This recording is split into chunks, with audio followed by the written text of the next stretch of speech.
Hello, everybody. A rather impromptu live stream. It's a thing that I've sort of decided to start up called Random Rant. Random Rant? I can't talk today. Right, it's my lunch break. I thought because I'm in my office anyway, I'll give a little update on what's going on, some news that came out, and I didn't actually talk about it yesterday. Kasey Palmer has signed for Luton Town on loan. So, on the face of it, it's a good signing. It's a good signing. It's a loan signing. I see a lot of negativity online. People saying, "Oh, it's a terrible signing. Another injury-prone player." He's had a couple of hamstrings over the years, but hey, who hasn't? It's football. And it's not a signing I'm upset about. The fact that it's a loan, it's sort of really decries the fact that there is just no money at the club currently right now. And I imagine because this is an impromptu live stream just in my lunch break, that there won't be many people joining. But I see people are actually here. Yeah, afternoon, guys. Afternoon, everyone that has tuned in.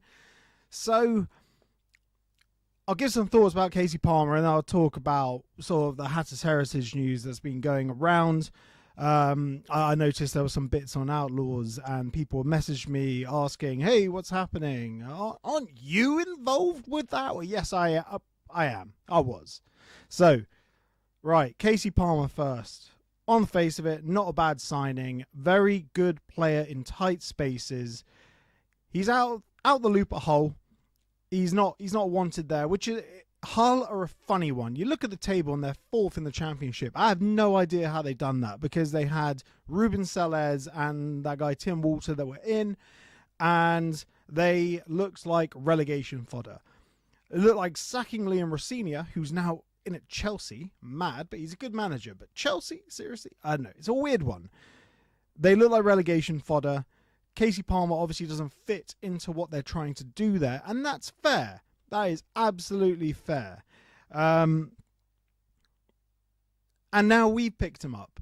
Got him on loan. He's been with Chris Powell before and at Charlton, so he could fit in really well. He'll, to be honest, hopefully it pushes Nahki Wells a bit further up because Nahki Wells has been dropping a little bit too deep for my liking. Maybe Kasey Palmer can run beyond, but ultimately we do need that striker who is going to stay up top. And look, on the midweek catch up, Stevie and Ryman both disagree with me, and that's fine. You know, everyone should have opinions and not be penalized for having said opinions. Just saying, personal opinions, right? So hopefully he is the perfect player for what Jack Wilshere is trying to do. You know, play a bit of tippy-tappy. Actually, this is the first time for a while, and I said this in the midweek stream as well. This is the first time the Luton Town have had an identity for a while, but a semblance of an identity. We just need our forward men to be scoring more goals. Plus, Jerry Yates is possibly one of the worst footballers I've ever seen at the club. So if this takes more game time from Jerry Yates, fine by me. Fine by me. Right, everyone else joining. Good afternoon, everyone. I hope you're all having a good lunch break. Right. I mentioned that Kasey Palmer's good in tight spaces. There's a option to buy potentially. I'll read the stream as I always used to do. Normally I'd be doing these as actual videos.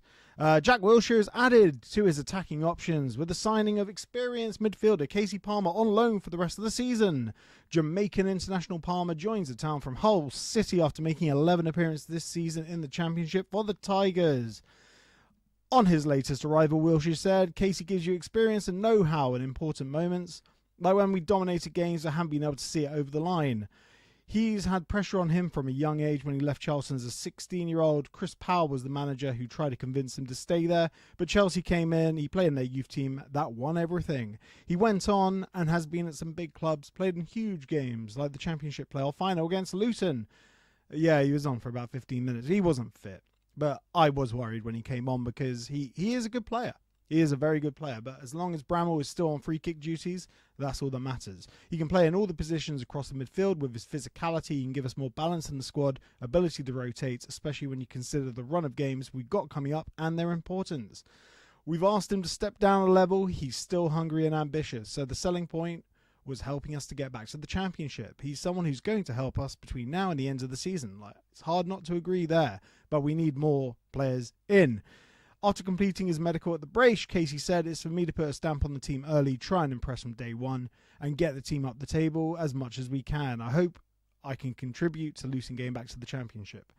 I'll do my best to use my experience to help others, but at the same time try score and assist and be an attacking threat and create some chances. Hopefully be winning games, so all that stuff comes naturally.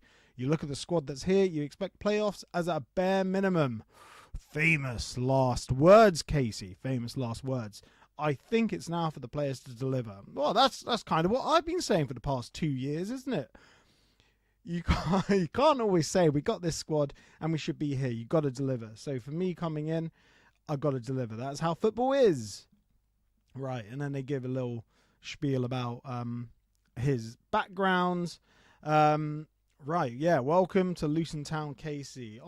On the whole, I'm happy with it. I'm excited to see him play. It'll be interesting to see how it affects where Jordan Clark plays. I imagine Jordan Clark will play slightly deeper next to Liam Walsh.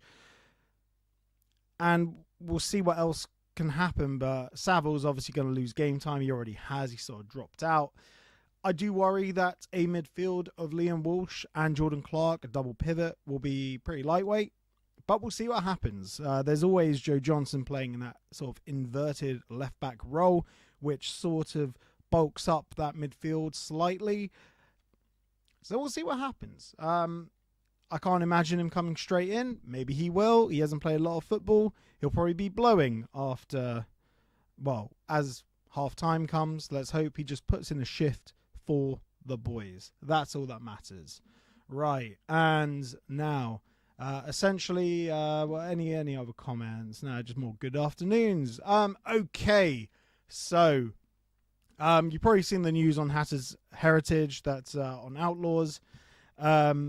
So instead of just talking about it, I've actually got a prepared statement that I'm going to read.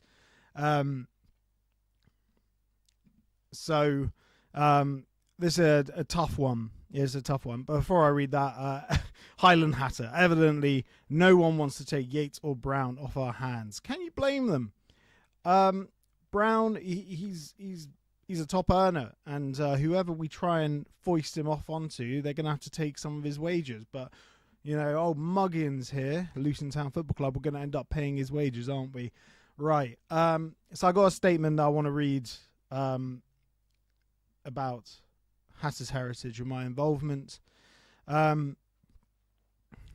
All I wanted to do was to inspire younger Hatters the way I was inspired by Roger through reading his program notes in the 90s when I was a little kid.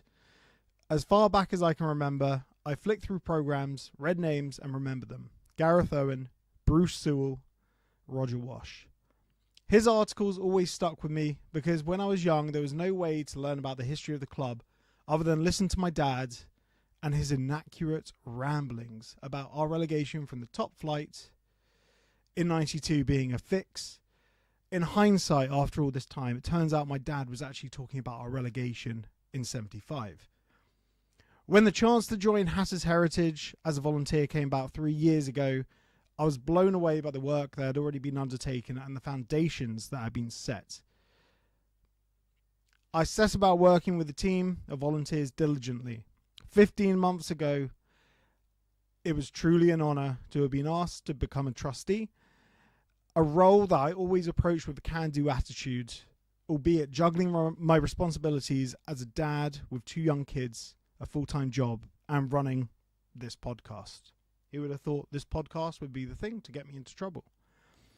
I have now voluntarily, albeit under duress, stepped down from my role as a trustee and away from my duties as a volunteer for Hatter's Heritage. The trajectory that Hatter's Heritage has been on for the last 3 years while I've been a volunteer has been jaw-dropping. It has well and truly become one of the greatest websites I've ever had the pleasure to be on the internet.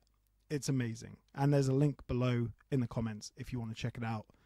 It's amazing.